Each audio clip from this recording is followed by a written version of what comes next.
Steven at work. I know we need defense, but man, Keon Coleman would be amazing in this offense. That's the sexy pick. I right? gotta tell you, when I saw he was still on the board at 29, I'm like, all right, this feels like we're putting some sweet rims on our nice car. Yeah, when we just need to take the car to we the don't grocery need store. We don't need them. No, it's not. But man, I understand the allure. I wouldn't do it personally, but I knew somebody would, and it was Steven at work.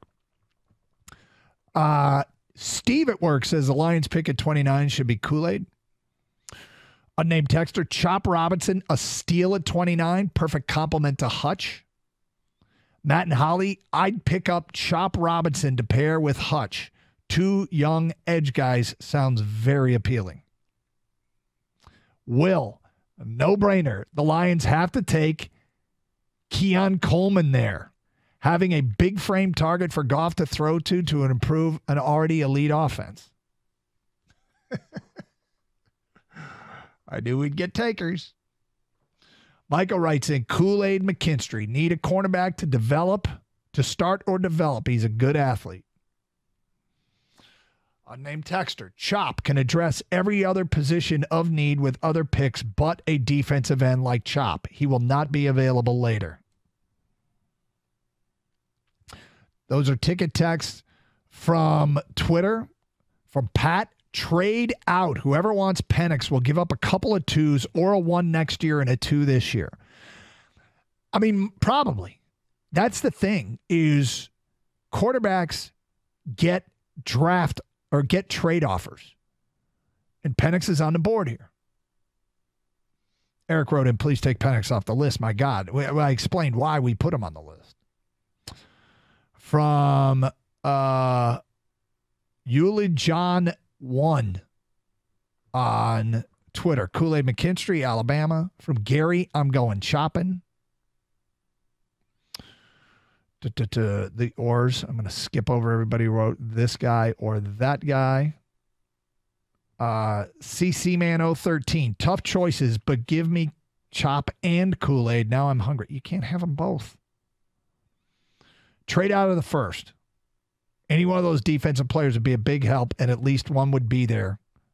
This is from the real JC. If you move back, depends how far you move back. But, I mean, moving back and still scoring one of those defensive players definitely would be a hell of a move. A lot of ifs, ors. No, I don't want ors.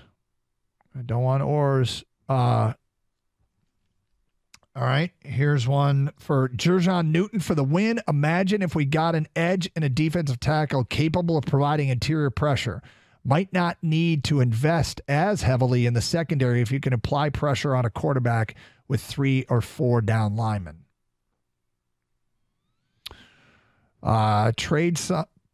Someone will come up for Penix to get that 5th-year option on him. Jeffrey writes in, Chop. From this is 709-65941 on Twitter. Sweat from Texas. I loved watching him play. One Hanua Poo on Twitter, Of the players, I think I'd actually go Keon Coleman.